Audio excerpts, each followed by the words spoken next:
Lecture 1 begins. Let's begin. About Shakespeare के बारे में आपको बता दूं, और जूलियस सीजर में भी मैंने विलियम शेक्सपियर के बारे में बताया था, आपको थोड़ा और अवगत करा देता हूँ। अप्रैल 23-26 भी मानते हैं कुछ स्कॉलर्स, बट लोग कहते हैं कि 23 के लगभग जन्म हुआ था। 26 को बैप्टिज्म हुई थी, इनकी नामकरण जो होता है। स्ट्रैटफोर्ड इंग्लैंड में जन्म हुआ था 1564 टू अप्रैल 1616 तक ये जीवित रहे। स्ट्रैटफोर्ड में ही इनकी बाद में अपने घर ही आ गए थे जब इनकी डेथ हुई। इम्पोर्टेंट प्लेज इनके हैमलेट हैं, ओथेलो है, किंग लियर है, मैकबेथ है और बहुत से हैं। बहुत 37 के लगभग मानते हैं स्कॉलर्स की इन्होंने लिखे प्लेस। ट्रेजिडी भी थी इनमें, कॉमेडी मतलब दोनों थी, ट्रेजिडी कॉमेडी दोनों मिलके भी मिक्सचर भी थे, कहीं प्योरली ट्रेजिडीज थी। Consider some of his best works में से इनको मानते हैं इंग्लिश लैंग्वेज में। In his last phase he wrote tragicomedies कहा जाता है जिन्हें। These are known as romances, इन्हें रोमांसेस का दर्जा दिया गया है। सोनेट्स इनकी टिपिकल सोनेट है, 14 लाइन का सोनेट होता है इनका। His sonnets are believed to have been written between 1593 to 1601 के बीच में sonnets का पीरियड था। These are 154 in number and written in his typical style, Shakespearean style में लिखे गए हैं, known as Shakespearean sonnets, जिन्हें Shakespearean sonnets का नाम दिया जाता है। Out of them 1 to 126 are said to be addressed to his handsome young friend, the Earl of Southampton, उनके नाम है। नौजवान अर्ल है, कोई अर्ल उपाधि होती है जैसे नवाब की होती है, ड्यूक की होती है। And the rest of the sonnets are addressed to a charming dark lady, और जो बाकी जो शेष सोनेट्स हैं वो किसी महिला जिसका नाम जिक्र नहीं आता, कोई गुप्त रूप से महिला मतलब एनोनिमस रहती है, वो उनके नाम है। Throughout all of his sonnets he talks of time as a great destroyer and true love and true beauty lasts forever। तमाम सारे सोनेट्स में शेक्सपियर टाइम का जिक्र करते हैं कि time is a great leveller. Time बड़ी बड़ी चीज़ों के लेवल में ला देता है, डिस्ट्रॉय कर देता है।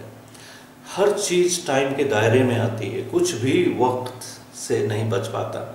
परंतु सुंदरता, परमानेंट ब्यूटी, और दूसरा ट्रू लव, ये इसके दायरे में नहीं आते। ट्रू लव नहीं, बिल्कुल उसका विनाश नहीं कर सकता टाइम, अगर सच्चा प्यार होता है मन में। Beauty last forever and so they are above the ravaging power of time. वक्त की विनाशकारी शक्ति से ऊपर है, ट्रांसेंड हो गए, ऊपर हो गए लव और ब्यूटी, ट्रू ब्यूटी।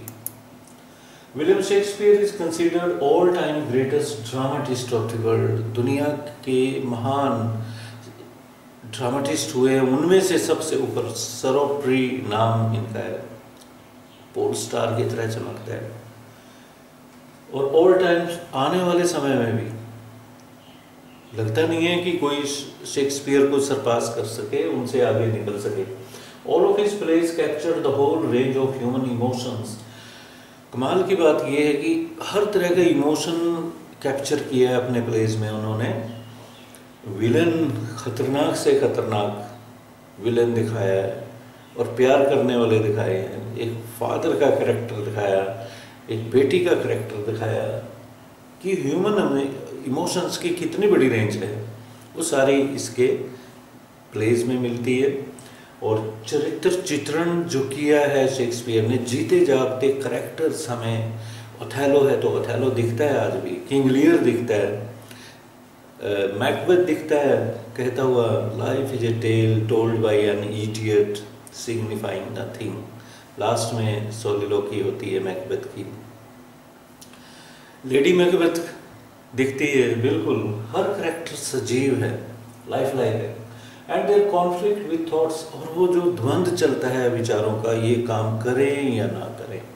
बल्कि मशहूर लाइनें होंगी, टू बी और नॉट टू बी। हैमलेट की सोलिलोकी की लाइन है, जब हैमलेट इन डिसीजन में फंस जाता है, निर्णय नहीं कर पाता, तो निर्णय नहीं कर पाने की जो ये फीचर है, करेक्टरिस्टिक्स है, मॉडर्न मैन में भी है। दुविधा में फंसा होता है आदमी कि ये काम करूँ या ना करूँ, टू बी और not to be.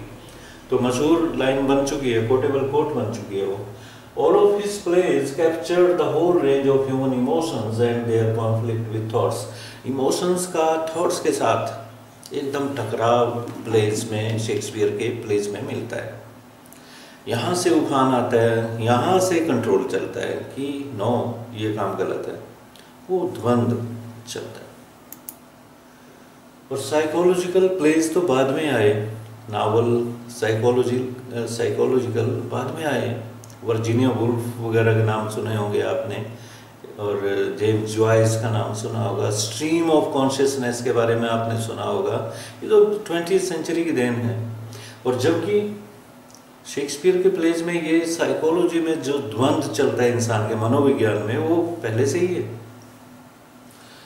What is a sonnet in English literature? Sonnet का थोड़ा सा जान लेते हैं, फिर पोएम पे चलेंगे। पोएम समझ आएगी आपको, और ये नॉलेज लेना आपके लिए बहुत ज़रूरी है। The word sonnet comes from the Italian word sonetto. Sonetto word Italian है, जहाँ से निकला है, विच मीन्स ए स्मॉल और लिटिल सॉन्ग और लिरिक, जिसका मतलब छोटा सा गीत कोई। It's a 14 line small poem written in iambic pentameter. एक मीटर होता है पोइट्री लिखने के भी होते हैं, कई होते हैं, तो उसमें आयम्बिक पेंटामीटर में लिखी गई जाने वाला होता है। Each line has 10 syllables. एक लाइन में 10 सिलेबल्स होते हैं।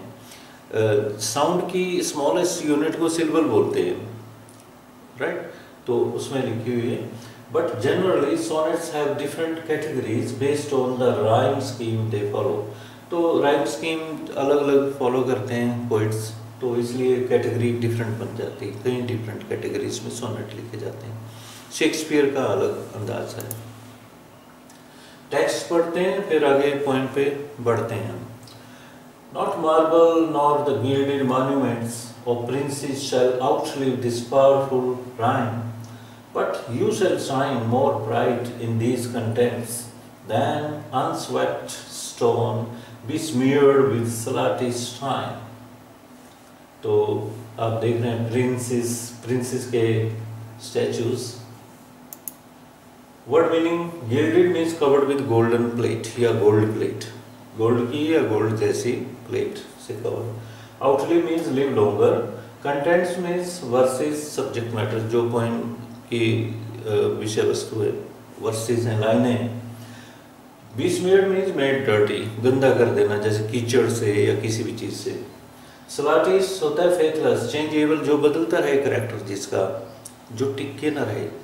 स्लाटिस वुमन के साथ, वुमन को कहते हैं जो जिसका करेक्टर लूज होता है, वो किसी के प्रति भी वफादार नहीं होती। Monument is a statue, building or other structure erected to remember an important person or event. Monument raise किए जाते हैं, बिल्ड किए जाते हैं राजाओं के द्वारा, गवर्नमेंट के द्वारा, किसी मुख्य घटना को याद रखने के लिए, हमेशा हमेशा के लिए याद रखने, कोमेमोरेट करना, रिमेंबर करना, या किसी महान योद्धा का स्टैचू होता है, राजकुमार का, राजा का, जैसे किंग ओज़िमेंडियास का स्टैचू आपने देखा था जो रेगिस्तान में टूटा हुआ पड़ा था। ये मॉन्यूमेंट्स ही होते हैं, यादगार में होते हैं। और इरेक्ट करना होता है बिल्ड करना। Shakespeare says that the statues and monuments are usually made up of stone. आमतौर पे ये स्टोन के बनते हैं एंड स्टील के बनते हैं। They are sometimes gilded to enhance their beauty. कई बार इन पे परत चढ़ा दी जाती है, प्लेट चढ़ा दी जाती है इनकी ब्यूटी को बढ़ाने के लिए, एनहांस करने के लिए। And also to avoid the ravaging effect of time, और वक्त की जो विनाशकारी शक्ति होती है, जो बर्बादी करता है वक्त, उससे बचने के लिए ये गिल्डेड करते हैं।